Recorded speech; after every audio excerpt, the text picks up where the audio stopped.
Physics बहुत दिक्कत देता है हर एक नीट स्टूडेंट की नीट की जर्नी में, लेकिन अगले 5-7 मिनट में मैं आप सभी को कुछ ऐसी इंपॉर्टेंट बातें बताऊंगा, कुछ ऐसे इंपॉर्टेंट चैप्टर्स बताऊंगा, कुछ ऐसे तरीके बताऊंगा जिसकी वजह से जिस सब्जेक्ट से आप सबसे ज्यादा भागते थे वही सब्जेक्ट आपको नीट में 180 में से 150 प्लस स्कोर करा के दे देगा। And this is very good score in physics. हम पूरी कोशिश करेंगे आज के 5-7 मिनट के छोटे से डिस्कशन में कि आप हर एक चीज को अच्छे से समझें और आपको सही तरीका पता चले जिससे आपकी नीट की प्रिपरेशन आसान हो पाए। तो चलिए शुरू करते हैं आज का हमारा ये सेशन, जहां पे आपको सबसे पहली ये चीज पे फोकस करना है कि आपको एकदम बेसिक्स को मास्टर कर लेना है। बेसिक्स जब आपके स्ट्रांग होते हैं ना तो आपको हर एक चैप्टर समझने में हेल्प मिलती है।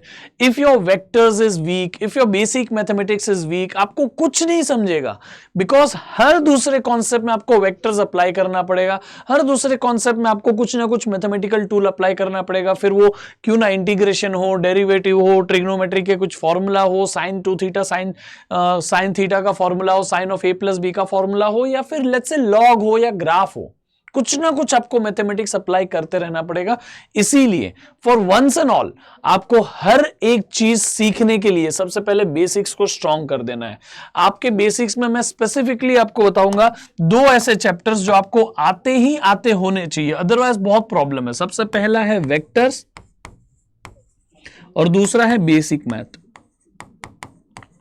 अगर ये 2 टॉपिक्स आप मास्टर करोगे तो आप सभी के लिए पूरी नीट की प्रिपरेशन इजी हो जाएगी, आपके लिए बहुत आसान हो जाएगा नीट को अच्छे से क्रैक करना, क्योंकि फिजिक्स में हर चैप्टर में आपको कहीं ना कहीं वेक्टर्स अप्लाई करना पड़ेगा, हर कॉन्सेप्ट में आपको कहीं ना कहीं बेसिक मैथ अप्लाई करना पड़ेगा। सो सबसे पहले इन बेसिक्स को मास्टर करिए और फिर आप सीक्वेंस में शुरू करिए। ठीक है, सीक्वेंस में जाइए।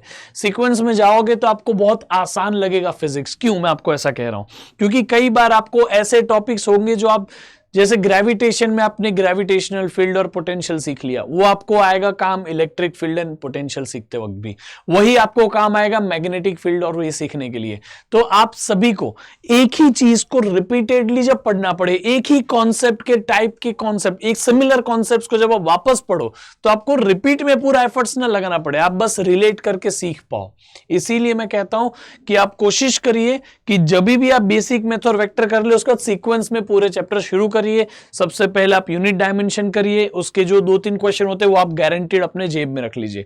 उसके बाद आप काइनेमेटिक्स पे आइए, मोशन सीखिए, क्योंकि मोशन के काफी सारे कॉन्सेप्ट एनएलएम में आएंगे, वर्क एनर्जी में आएंगे, उसके बाद रोटेशनल में आएंगे। तो ये आपको इसी सीक्वेंस में शुरू करना चाहिए if you are starting very fresh. Okay, बाकी मैं आपको इंपॉर्टेंट चैप्टर्स की भी लिस्ट दे दूंगा। एनीवेज आगे बढ़ते हैं। नेक्स्ट इज एनसीईआरटी को मास्टर करिए बेटा। जब भी आप कोई चैप्टर सीख रहे हैं, किसी भी टीचर से सीख लिया आपने, मेरे साथ में जज्बा बैच में सीख लिया आपने, कहीं से भी चैप्टर सीखा, उसकी नोट्स बना ली, उसके बाद में एनसीईआरटी को जरूर पढ़े। एनसीईआरटी रीड करना इज मस्ट।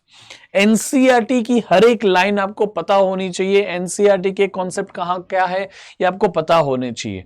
एनसीईआरटी मास्टर कर लोगे ना आपको बहुत आसान पड़ेगा। अब एनसीईआरटी को लाइन बाय लाइन एक बार रीड कर लेना है जब भी आप चैप्टर सीख ले, उसके बाद उसके इन टेक्स्ट क्वेश्चन, उसके एग्जाम्पलर के क्वेश्चन, ये सब आपको कवर कर लेना है। क्यों? आपको लगेगा सर हम तो एमसीक्यू पूछते हैं नीट के एग्जाम में, लेकिन बेटा ये जो क्वेश्चंस है उस क्वेश्चन में लगने वाले कॉन्सेप्ट आपको काम आएंगे ना। तो मैं मानता हूं कि एनसीईआरटी के लेवल का ही नीट होता है, इवन एनसीईआरटी के ऊपर के लेवल पे नीट जाता भी नहीं है कई बार। तो आपको एनसीईआरटी को सही तरीके से मास्टर करना, ये भूलिएगा मत। आपको अगर रेफरेंस बुक में कोई डाउट है कि क्या रेफरेंस बुक यूज करें, तो भाई एक ही रेफरेंस बुक है पूरे नीट की प्रिपरेशन के लिए, वो है एनसीईआरटी। बाकी सारी बुक प्रैक्टिस करने के लिए लीजिए। यूएसएस हो गया, डीसी पांडे हो गया, बीएम शर्मा हो गया, हर एक चीज से आप प्रैक्टिस कर सकते हैं क्वेश्चंस, लेकिन सीखने के लिए, कॉन्सेप्ट की क्लैरिटी लेने के लिए सिर्फ ये एक ही बुक है which is NCERT. Now the next one is, आपको वेटेज का डिस्ट्रीब्यूशन पता होना चाहिए। क्लास 11th में 40% वेटेज है और क्लास 12th का 60% वेटेज होता है, ठीक है।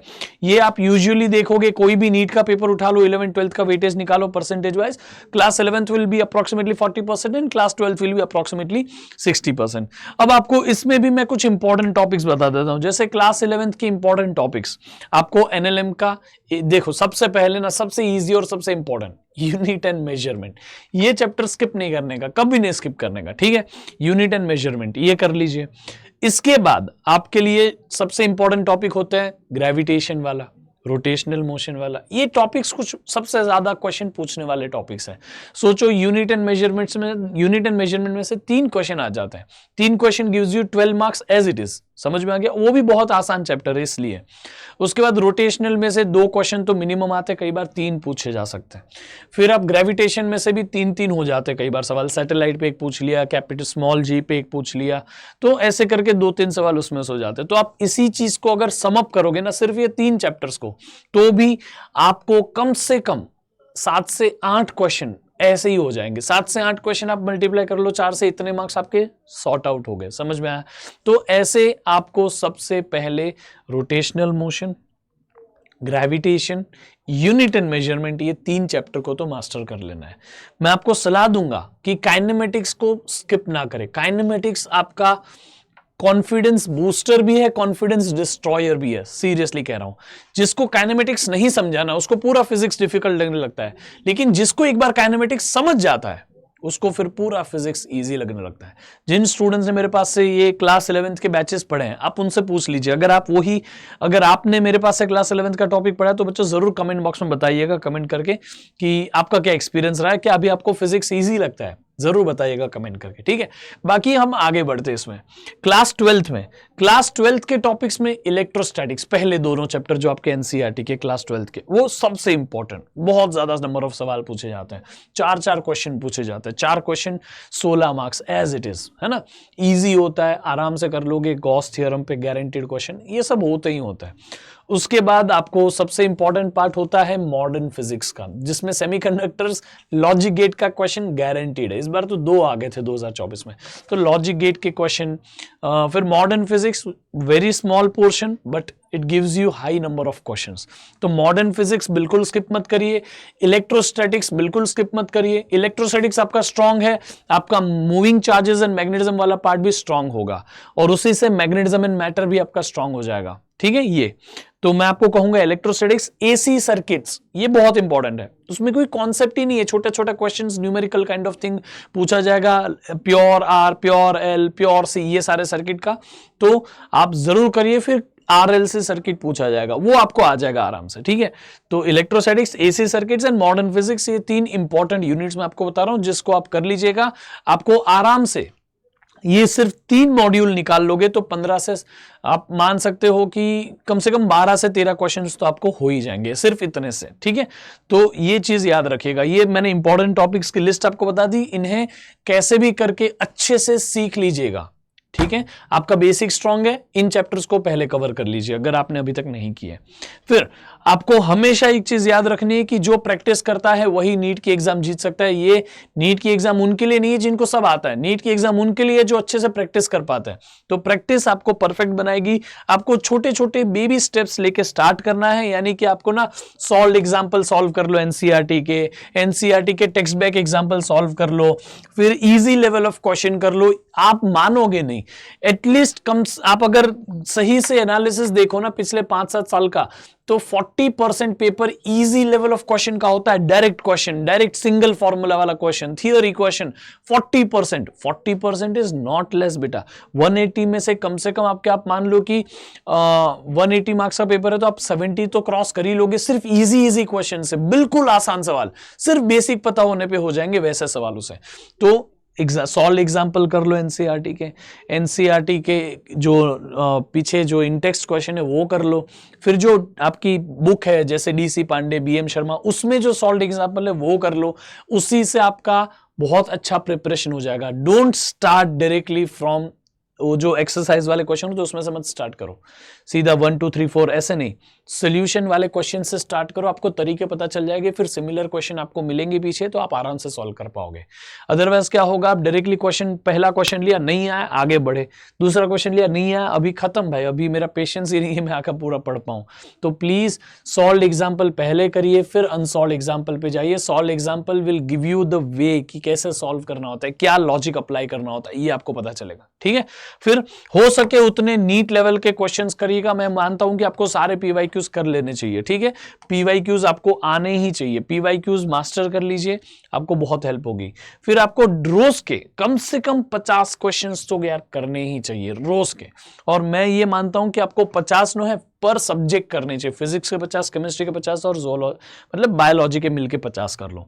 तो 50 question every day is must. इतने 150 क्वेश्चन अगर आप रोज कर लोगे ना, nobody can stop you from cracking NEET, और आपको 650 क्रॉस करने से कोई नहीं रोक सकता बेटा, आपको इतना तो ध्यान से कर लेना है। ठीक है, देन आपको रिवीजन के लिए एक डेडिकेटेड डे रखना है, revise regularly, you have to keep a dedicated day for revision.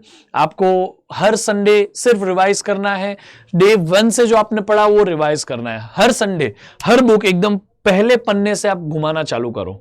ये क्या होगा, 3-4 संडे के बाद आपको ये रियलाइज होगा कि अब मुझे आगे के चैप्टर्स तो रीड करने की भी जरूरत नहीं, मैं सिर्फ पन्ने पलट रहा हूं और मेरा रिवाइज हो जा रहा है।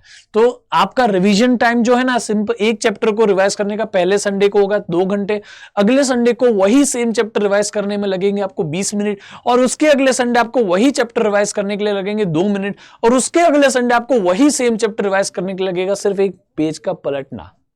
तो आप सोचो, आपका रेगुलर रिवीजन होना बहुत जरूरी है, क्योंकि आप आगे आगे तो सीखते जाओगे, लेकिन जो पहले का है उसको रिटेन नहीं किया तो जो आगे सीखने में पहले वाले कॉन्सेप्ट यूज हो रहे वो भी नहीं आएंगे, और आपका पहले के कॉन्सेप्ट जो है उसके मार्क्स भी कटेंगे। तो इसीलिए रिवीजन इज वेरी मस्ट। जो आप आगे कर रहे हो वो जरूरी है, लेकिन पीछे वाला साथ लेके चलना भी जरूरी है।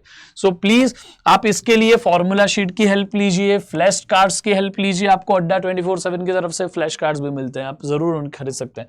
शॉर्ट नोट्स की हेल्प लीजिए, हमने बनाई भी है शॉर्ट नोट्स, मैंने कई स्टूडेंट्स की शॉर्ट नोट्स भी आपके साथ शेयर किए, फॉर्मूला शीट्स भी मैंने आपको बनाई है, तो ये जरूर आप इसे यूज करिए। दूसरा एक लास्ट इंपॉर्टेंट चीज है विच इज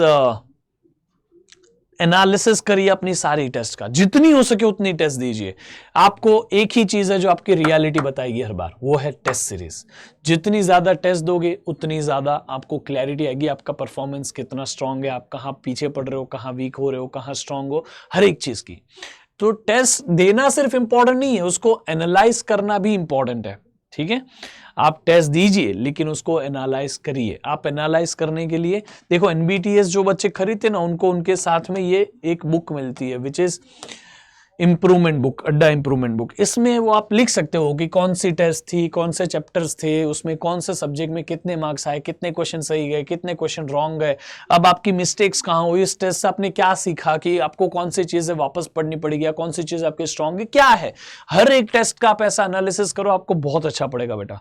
ठीक है, that is going to help you a lot in your NEET preparation. तो बाकी मैं आपको यही कहूंगा कि सबसे पहले बेसिक्स पे फोकस करिए, उसके बाद आप इंपॉर्टेंट टॉपिक्स पे ज्यादा फोकस करिए क्योंकि वो आपको ज्यादा नंबर ऑफ क्वेश्चंस दे रहे हैं।